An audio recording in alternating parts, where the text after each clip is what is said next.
回は、レベル72、ザ・ワーム・イン・ザ・フルーツについて解説していくよ。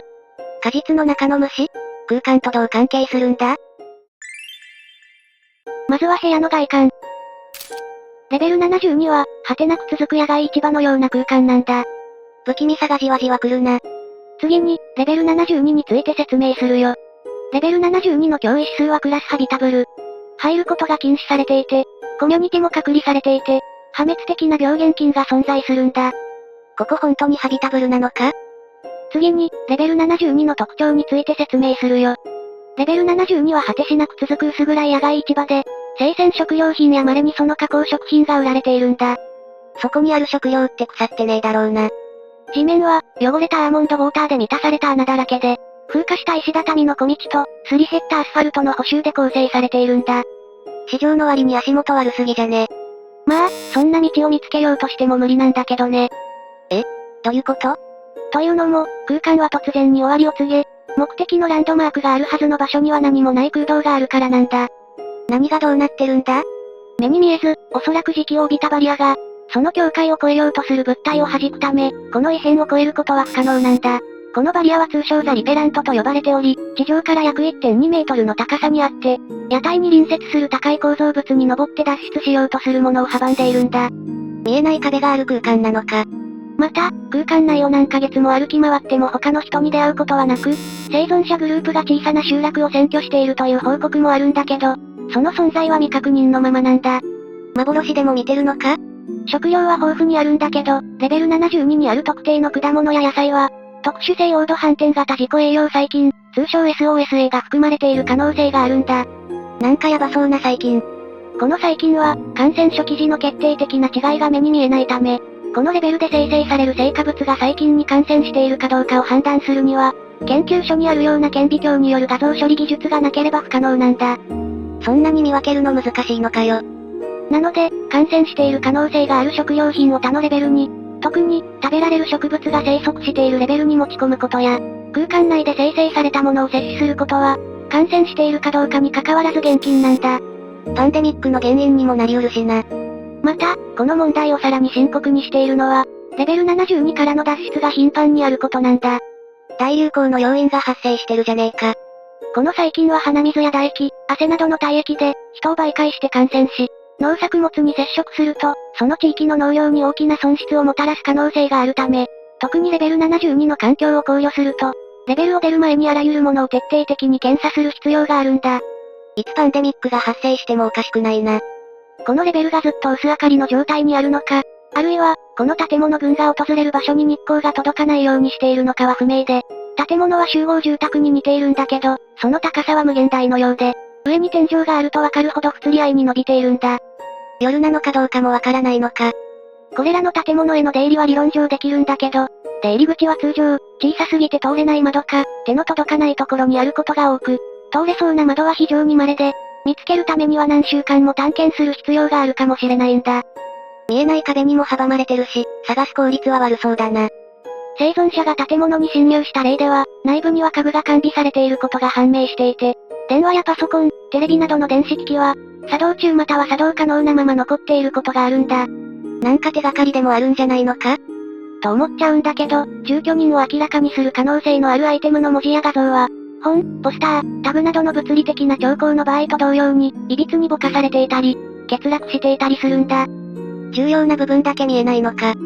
また、不思議なことに果物や野菜がぎっしり詰まった部屋も報告されていて、韓国をテーマにした区画では、保存状態のいいキムチがぎっしり詰まった部屋に出くわしたり、アメリカをテーマにした区画では、アップルパイのフィリングがぎっしり詰まった部屋に出くわしたりするんだ。普通の建物かなって思ったけど、やっぱり変な部屋はあるんだな。市場にある看板には、価格が記載されていない代わりに、危険シンボルや政治的エンブレム、稀にエッチな画像など、意図不明な看板が置かれていることもあるんだ。センシティブなやつしかなさそう。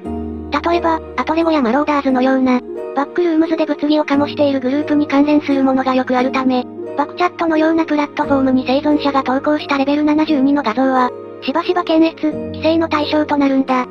初見の用語が多すぎる。まず、物議を醸しているアルレゴやマローダーズは、いわゆる反社会的勢力で、アルレゴは無政府原始主義的、マローダーズはエンティテによる軍事主義的なグループなんだ。あ、そういう系ね。で、バクチャットっていうのはバックルームズ内での SNS の一種って感じだね。バックルームズの中でも SNS があるのか。バクチャットのユーザーは、どの反社会的グループのシンボルが画像内に表示されるかによって、特定のグループが管理する特定のドメインからのアクセス禁止に直面する可能性があり、ユーザーは、対象のデータベース内に含まれる、他の重要な生存情報へのアクセスを制限される可能性があるんだ。制限かかるのきついけど、そもそもレベル72の出入りそんな緩いのかよ。一般生存者は、SOSA を空間内に封じ込めるために必要な重要な手続きについて、部分的にしか知らない、あるいは全く知らないかもしれない可能性があって、画像認識ソフトのプログラムを改良することで、反社会的勢力による偽旗作戦に対抗する努力は、特定ドメインのアクセス制限をわずかに減少させただけで、食料不足が依然として起こりうる可能性があるんだ。別のグループに擬態した反社会的勢力によって、騙されてレベル72に訪れた人もいそうだよな。空間内は湿度 45%、平均気温20度という環境にもかかわらず、果物や野菜の種類は豊富で、小粒で有毒なベリー類からジャックフルーツ、タイ米から角切りスイカ、ジャガイモからバナナ、紅茶として使われる絶滅したレピドデンドロンの葉で、果熟の兆候が見られないことから、空間内の過失環境には耐性があるっぽいんだ。腐らないけど例の細菌が怖いな。さらに、空間内で売られている農産物は果肉の含有量と甘さが増し、種もほとんど含まれていないなど、しばしば高品質なものがあるんだ。品質はいいんだろうけど、本当に細菌がな。また、稀に車台のカボチャが屋台の残骸の中から発見されることがあるんだけど、カボチャの重さで屋台が倒壊したような感じで置かれているんだ。もしかして、カボチャが上から降ってきてる？ちなみに、このカボチャを移動させることができるような運搬車両は確認されておらず、カボチャに関する他のものも回収されていないんだ。マジで上から落ちてきてない？また、販売されている商品を除けば、空間内で植物は発見されていないんだよね。雑草すらも生えてないんだ。次に、SOSA について詳しく説明するね。SOSA はさっき言った通り、これまで記録されている全ての果物や野菜に感染し、感染した植物は、潜伏期間24時間後に黄色がかった濃い斑点を示すんだけど、植物や保菌者のいずれにおいても治癒は確認されていないんだ。自然治癒できないのか。細菌が植物の細胞壁を特異的に標的として分裂し、実質的に葉緑体を破裂させるため、光合成は症状発現後2から3時間で停止するんだ。細胞破壊してくるのかよ。この段階になると植物はしばしば膨張し、徐々に枯れ、乾燥した黄土色の外観を特徴とするんだ。もうここまで来ると歪だな。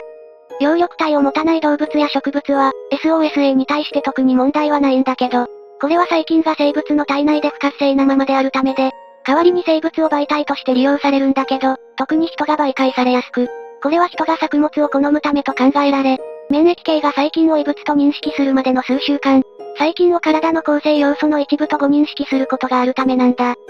あと、空間移動できる生物が人以外いないからじゃね？最後に、レベル72の入り方や、次のレベルの生き方について説明するよ。まずはレベル72の入り方。レベル6の暗闇の中でうっかり穴につまずくと、レベル72に、ジュースしか売っていない自動販売機を通り抜けると、レベル72に、レベル11の市場のような場所に行くと、レベル72に、レベル154にある電車の車両に飛び込むと、レベル72の果物や野菜が置いてあることがあるアパートの部屋に、レベル399にある不釣り合いな果物屋台には、大抵陳列の下に仕掛け扉があり、そこからレベル72に行くことができるんだ。電車に飛び込むの怖すぎだろ。一方、次のレベルの行き方は、ノークリップでアパートの壁を突き破ると、ほとんどの場合レベル1に、ある穴に入るとレベル10に繋がるんだけど、たまにレベル75に、酔っ払って気を失うと、レベル73に、行くことができるんだ。ある穴ってどこの穴だよ。ということで、今回はレベル72について解説したよ。レベル72は、闇深い市場のような空間だったけど、空間の特徴より細菌の存在感が強すぎたな。